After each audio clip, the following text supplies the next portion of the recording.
In this video, we're going to take a look at Go's packages and hopefully try to understand exactly how to use them and how to use them to organize your programs that you're writing in Golang. So I am in a test folder. You'll notice that my current path is actually nicex.com/test. So all of my program files that are going to be in this test program are going to be inside of the test folder. Now, you're seeing the actual directory right above the command here. So I have a file called functions.go, and I'm going to show you what's in these in just a second. I have a folder called package 1 and package 2, and then I have the actual program that has the same name as the folder called test.go. And so the first thing we're going to do is we're going to take a look at test.go and see what's in it. So you'll notice the one thing that every single file that you have in Go has a package name at the top. That is the package that that file is part of. Any functions or variables that you have in that package are all available to that package without any extra work. Now, you'll notice that down here where I have and I'm going to get into this a little bit more in a second, but you'll notice down here I have declared package 1 and 2, and you'll notice that the first letter of those functions are uppercase. So if you're going to use a function within the package that you're in, you don't have to uppercase the function name. So if you want to keep the function private to that package only, then you'll leave the function name as a lowercase letter for the first letter. If you want to make it a global function or something that's accessible to other packages other than the one that it's declared in, then you will make the first letter an uppercase letter. And that literally is the only thing that you do to make something, only accessible inside the package it's in or globally accessible. So let's take a look real quick at what we have here. So I'm going to first VI, or let's take another look at test.go real quick. You'll notice up here at the top that we have package main.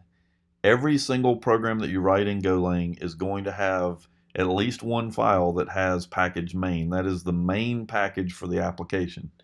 You'll also notice that that in this file we have a function called main, which makes this the primary entry point for the application when it runs. It's going to look for a package main, function main, and that's where it's going to start executing code, is in that function main. You can only have one function main in the entire application.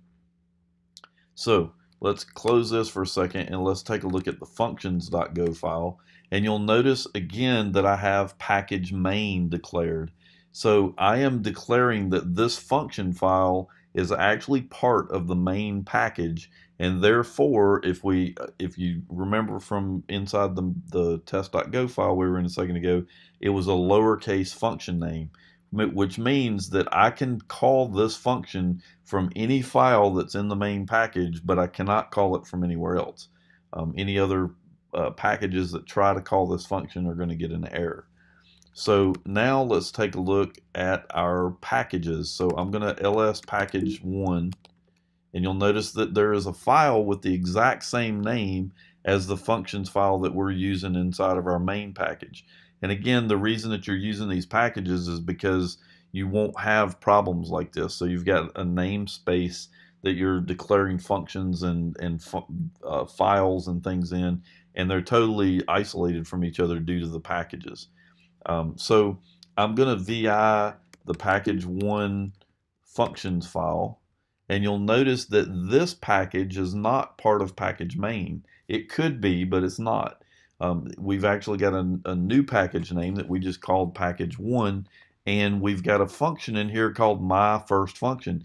It's the exact same function name that we had in the first function. So again, you don't have a problem with naming things the same in two different files that you're working with due to these packages. That's actually the namespace that all of that code is sitting in, and therefore you can name things the same thing if you want to.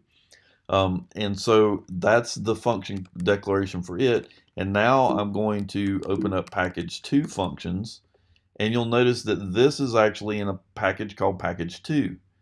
And so again, the exact same name, except this one is actually looking at a parameter. You're actually sending something into this function. So it's the same function, it's just in a different package. And so now let's go back and look at our test.go file again. And you'll notice up here a couple things.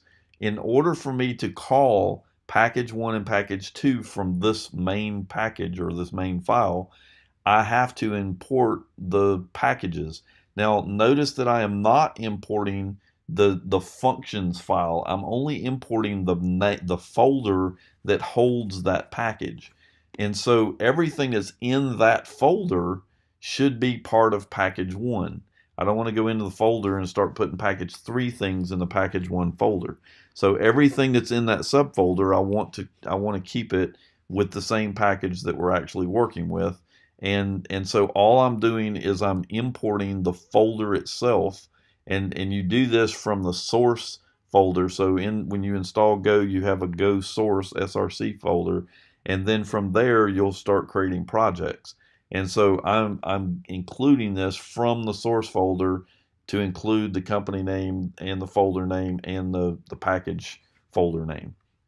And then you'll notice down here at the bottom, my first function is basically the one that's in main because it has no namespace, it has no package name in front of it.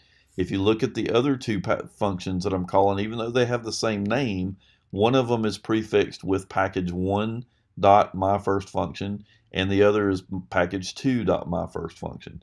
So they both are calling two different functions in two different packages.